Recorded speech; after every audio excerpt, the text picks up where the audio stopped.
Hi everyone, hope you're well. It's Miss Summers here. I'm going to try and do some videos for you where I explain some of the PowerPoints. Hopefully this will make it a little bit easier for you to do home learning. The first task we're going to do is a bit of a recap of research methods. So we did research methods quite a while ago, but research methods crops up in all of the topics of sociology. So it's really important that we're continuously going back and making sure we remember those key terms. So the first thing I'd like you to do is have a look at the key terms at the top and see if you can match them to the explanations at the bottom. What you might want to do is pause the video here and read through them all. I'll go through the answers in a moment. So hopefully you've had a chance to have a go at that yourself. So let's just run through the answers briefly. The first one, pilot study, is a small-scale trial to test a particular research method. So it's like a trial run before you actually do your full research. You want to test to make sure your questionnaire or your interview works well.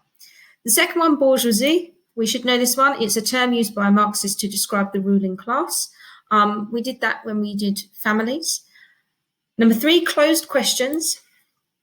Options that only allow the participant to choose from a set of predetermined questions. So it's like when you get in a questionnaire, what's your age? And there are, age ranges like 13 to 14, 15 to 16, and you have to tick one.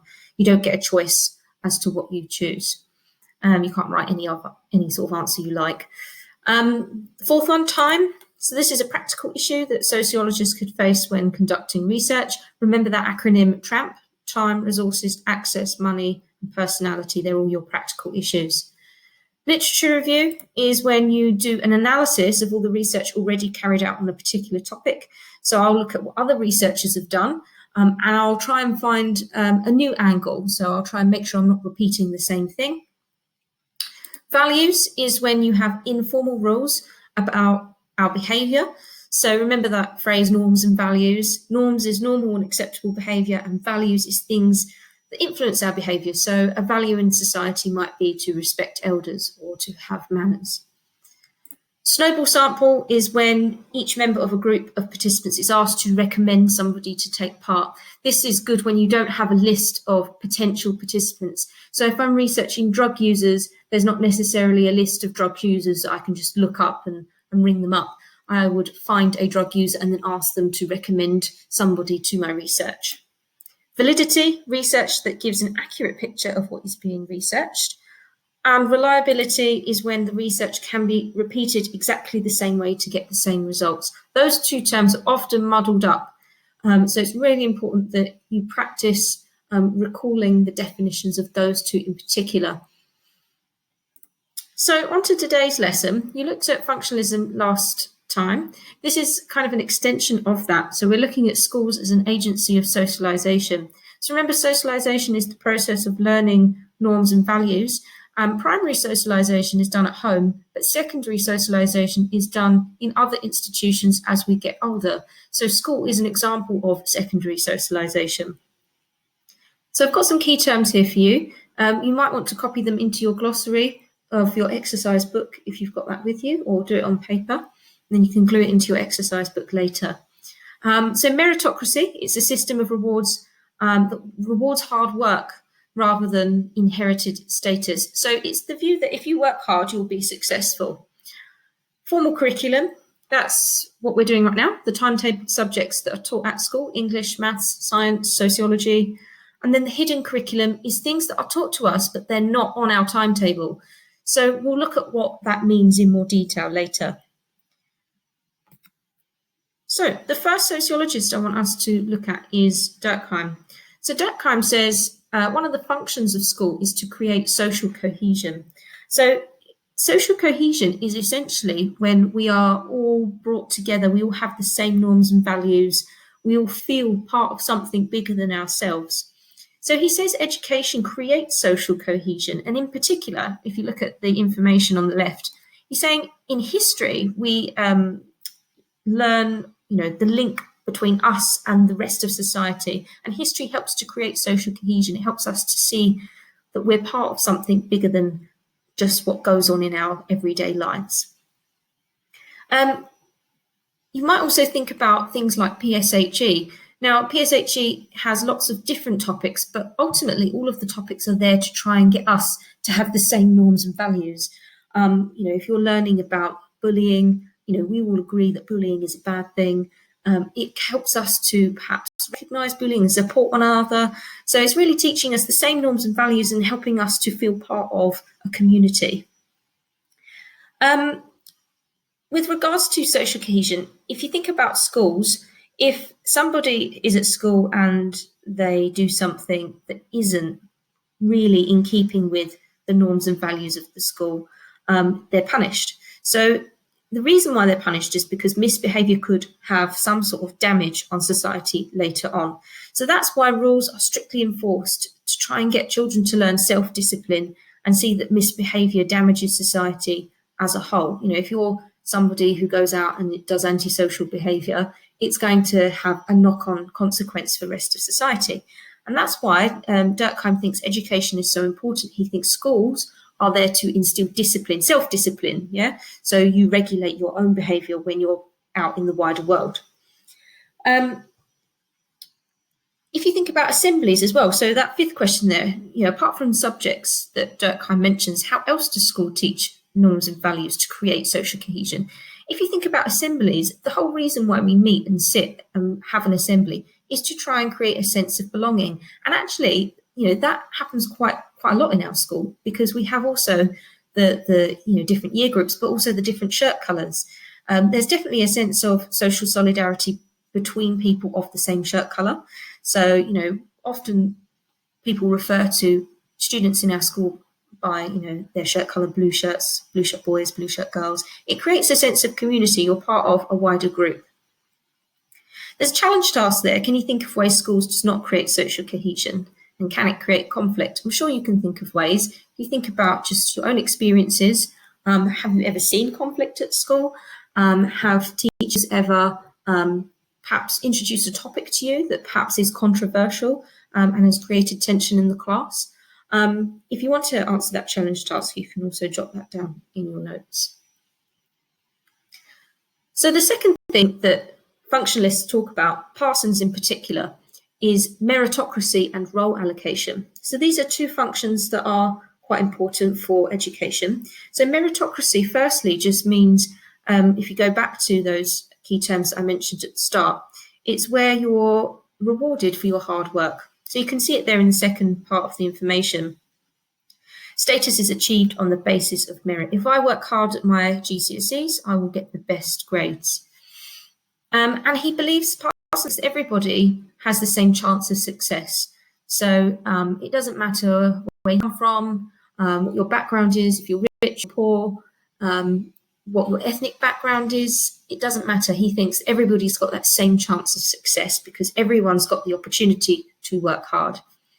Parsons also talks about the two different types of standards, universalistic standards and particularistic standards.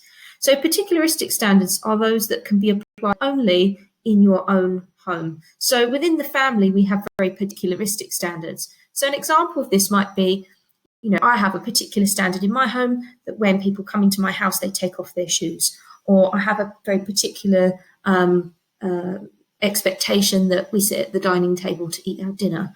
You might have very particularistic standards in your house where you might have a curfew. You might have to be home at a certain time. These are different depending on what family you live in.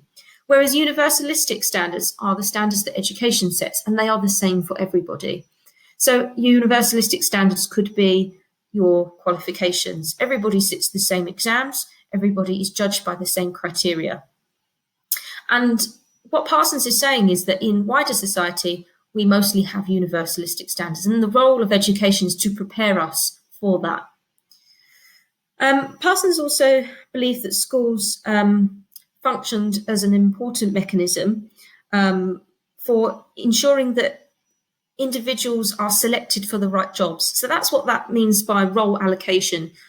Education's got a really important job of sifting and sorting out who are the cleverest and least cleverest.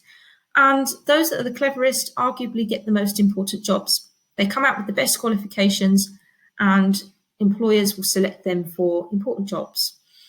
You're probably already thinking of some criticisms of this. I'm sure you can all think of somebody who didn't do well in their exams, perhaps an older friend, but then has gone on to do really good things. So the functionalist perspective is very perhaps flawed in some ways, and we'll come on to that later. So have a look at this table. I filled it out based on what I think. What I would like you to do is have a think, do you agree?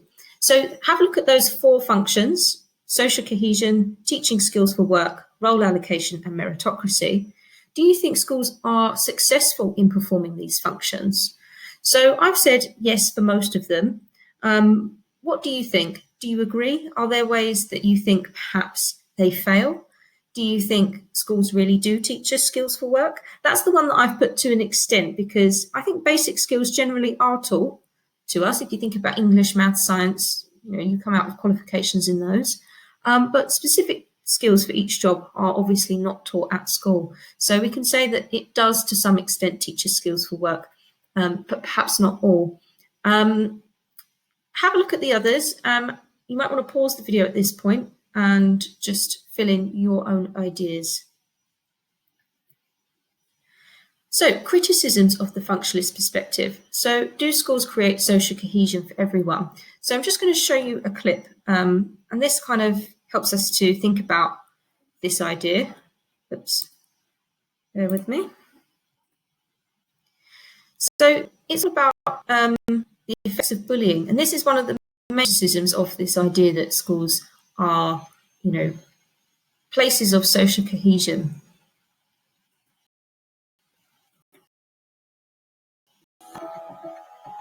Hi, welcome to Children's Mom Docs. My name is Dr. Sarah Garwood. I'm a pediatrician in adolescent medicine at St. Louis Children's Hospital. And today we're going to talk about bullying. Bullying is a pretty popular topic with parents, and unfortunately it happens all the time to kids. Bullying can start in school, works way forward, tends to increase keeping them schooled, and then decrease the frequency.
Okay, so what we can see from that, obviously, is the physical effects of bullying, as well as the psychological. So arguably, we can say functionalists are perhaps a little bit flawed because they ignore that school can actually be a negative experience for some people. And I'm sure we all know somebody who has perhaps experienced bullying. It's not nice. So we can say that actually, does it really create social cohesion? Perhaps it depends on your school experience. The second criticism, we can say, are pupils really all treated the same? And do they really get the same chance to succeed? So we have to think about perhaps the difference between working class students and middle class students. If you've got lots of materials, you've got access to revision guides, you've got really quick broadband, you've got a laptop, you're going to be way more likely to succeed because you've got all of those resources around you. So if you're from a middle class family that has lots of resources, goes away on holidays, cultural experiences, etc., then perhaps you've got a bit of a head start with education compared to somebody who perhaps doesn't have these resources.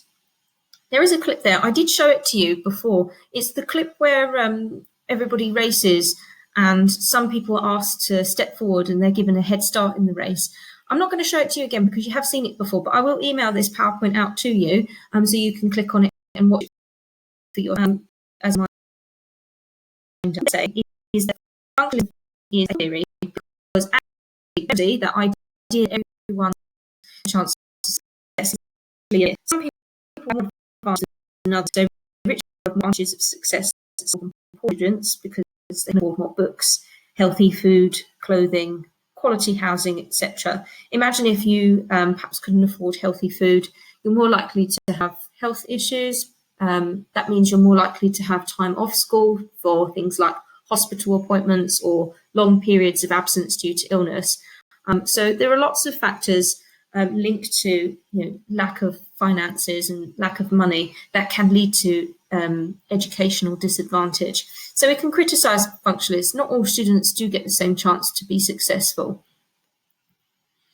So based on today's lesson, what I would like you to do is to have a go at answering these two questions. So outline and briefly explain two functions of education according to functionalists. So really what you need to do is go back to the four functions. You've got all the information on these two slides here. And you just really need to explain what they say. You want to try and use the names Durkheim and Parsons in your answer because it shows more knowledge and understanding. And the second one, outline and briefly explain two criticisms of the functionalist approach. So they are here. You need to obviously put them into your own words and develop them a little bit further. Sometimes I find using examples can help illustrate your points.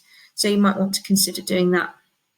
If you could please answer those two questions and email them to your teacher by Friday, the 1st of May, that would be great. If you have any IT issues, then drop me an email and I'll try and sort them out for you. I'll email you a copy of this PowerPoint so that you can go through it again. But obviously you can go back through the video and listen to some of the explanations if you need to. Great, well that's all we're going to do today. Take care, keep washing your hands and all the best.